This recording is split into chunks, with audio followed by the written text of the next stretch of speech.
Hi you guys, hello everybody, I hope you're doing really well. I'm gonna try to revive this channel the best that I can. It's been a hell of a couple of years, let me just tell you that. Right now I'm dealing with lots of allergies, so sorry my voice is a little bit kind of raspy.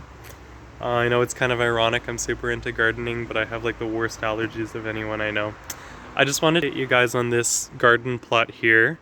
If you've watched my previous couple shorts, you'll know that like this has really significantly grown in the last couple weeks. We haven't had any rain whatsoever. I've just been watering it every couple days, kind of in the morning. I think the big trick this year has been using grass clippings, but it's also been using just really good soil to begin with, and I'll get into that a little later.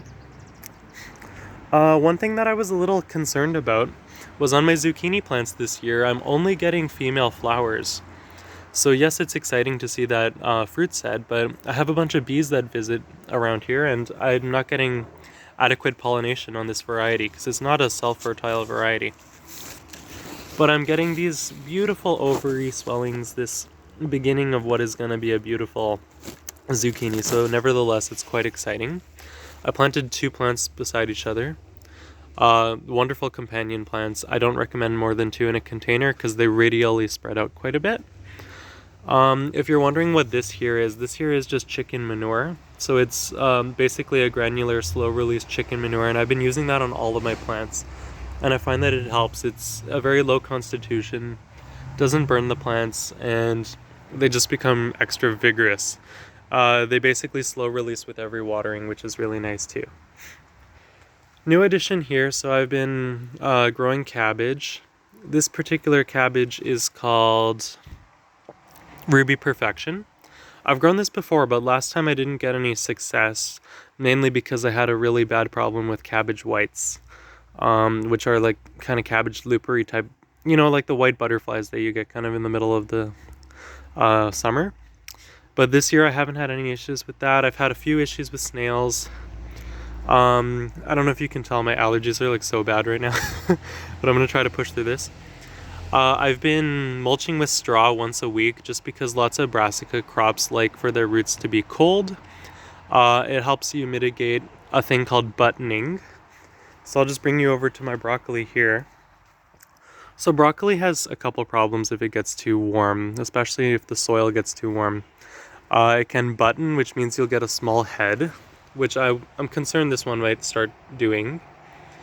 Or they can bolt, which is basically when this flower cluster, this inflorescence here, starts to grow upward and tries to enter a reproductive phase. You get a whole bunch of beautiful, perfectly edible yellow flowers, but you're not going to get that tight head of broccoli that you're looking for. So to avoid that, just regular mulching.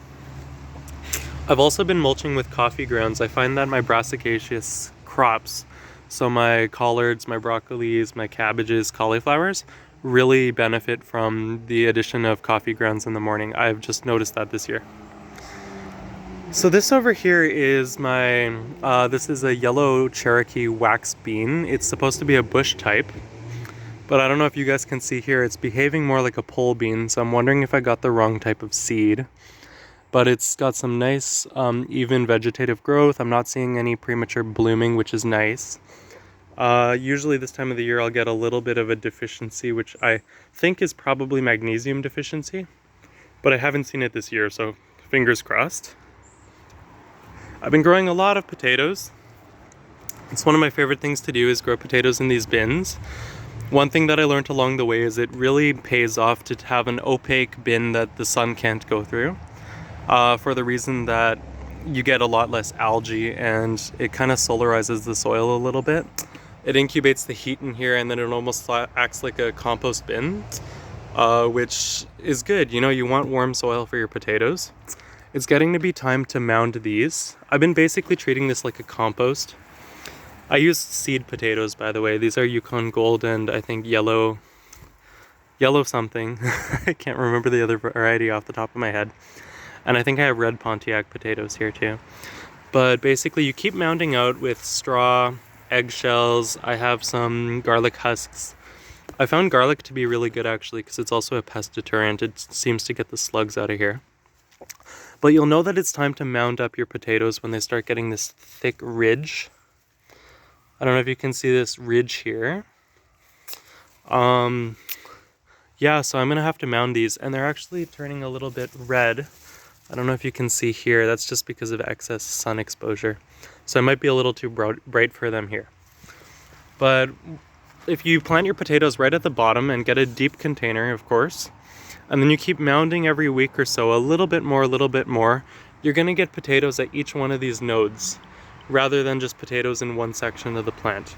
So it just makes sense to increase the volume, because then you increase your yields too. One thing that has not been doing very well at all this year has been my eggplant. I attribute this to slugs, but you know, it is what it is, and they're very generalist feeders, so I don't know if you can tell, they've really gone after this bean too. I've been intercropping some beans kind of everywhere, just to supplement some nitrogen in the soil. It's been doing really well for my peppers and tomatoes. I fear my tomatoes might be choking them out a little bit, so we'll see that there. Got some nice heads forming on my broccoli, which is really exciting. If you get yellowing on the bottom of your broccoli, usually it's because you're using too hard chemistry water, or you're watering too often, or you're mulching them a little bit too deep. If you get a bit of fasciation on here, which is just basically thickening of the stem, that usually means that you're going to have a harvest right around the corner, which is nice. Of course, when I'm filming, there's like a billion airplanes in the sky.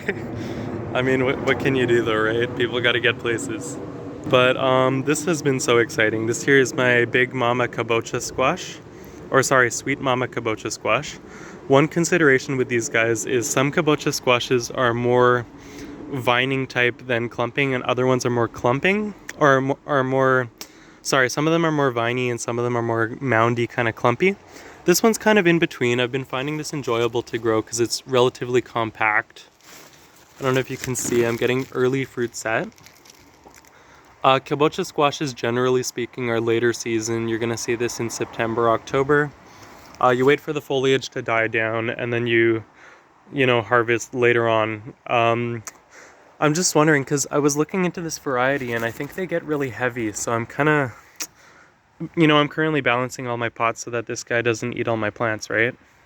So I'm gonna have to find a way to prop that up. But these guys are self-fertile, so you only need one. So if you're ever growing any like winter squash, kabocha squash, Turkish turban squash, for example, you only need one. If you want to get ahead of the powdery mildew, just routinely spray a diluted solution of milk. I find 2 parts milk, 1 part water works really well. I find 2% milk is just fine. Cow's milk, that is. It's naturally fungistatic, so it gets rid of powdery mildew really well. I don't have any powdery mildew on this at all right now. I'm really actually quite happy about that. Got my tomatoes. They're doing really well.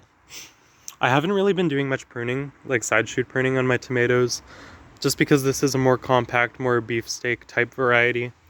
It is indeterminate, which means that it continues growing throughout the season, and you'll get multiple bracts of flowers throughout the season, not just one fruit set at once.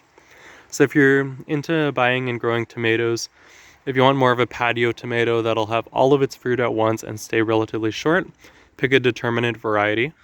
If you don't care about the height and you're okay with staking them and you want a routine but slightly smaller harvest at a time, maybe go for an indeterminate variety. But I've been getting really good pollination on these. If you don't have good pollination on your tomatoes, you'll find that sometimes the flowers will look a little pale. Doesn't want to focus. Sometimes they'll look a little pale. I'm doing pretty good here. And with each subsequent bract, you'll tend to get less flower buds on each one. That's usually associated with poor pollination. So I know that this is good. You can also hand pollinate just with a Q-tip, kind of swivel your finger around and go from flower to flower. What else should I talk about? Here I got some wonderful grapes. They've kind of gone crazy. I have to prune them, but they have a really heavy fruit load on them right now. So first I'm going to do some fruit pruning. I don't know if you can see here. I'm getting really, really nice compound clusters too, which is nice. My camera doesn't want to focus today. But usually when I have fruit set, and it's kind of an inconvenient time of the year because I don't want to overwhelm the neighbors with vines and tendrils and whatnot, because it is going on the other side of the fence. What I'll do is I'll prune these back a couple of nodes here per se, and then I like to leave 2 mature leaves just past an inflorescence. I don't know if you can see, I don't think I'm filming this very well. Just so that your fruit set is kind of shielded a little bit from the sun, right? Becomes less of a target for birds too. Couple other random things. I got this miniature pomegranate. So excited about that. Raspberries and stuff are growing back. This here is a California lilac. I very specifically wanted to grow California lilac here to draw in some bees because I just haven't been having enough bees lately. I've been seeing hoverflies on this one though, which is nice too because they do tend to pollinate as well. That's my little update.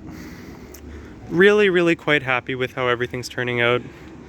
I'll try to make a more specific video soon. This one's kind of chaotic, but I just really I wanted to revive this channel a little bit because if you've been watching me for a while, you know that I'm incredibly inconsistent and that I haven't been posting for a really long time, especially longer form videos. So I'll try to be here more often. I say that every time, but this time I'll actually try harder. Sorry, I'm getting a notification. But stay blessed, you guys, and let me know if there's anything you guys want me to cover. I have all sorts of really interesting plants right now. It's a bit of a jungle right now, actually. I've completely eliminated any of the plastic on my greenhouse, by the way. I'm gonna use that to hang things and maybe put vines around it like an arbor. I was just really tired of the cheap plastic cover. But yeah, have a good day. Sorry, this is all over the place. Stay blessed.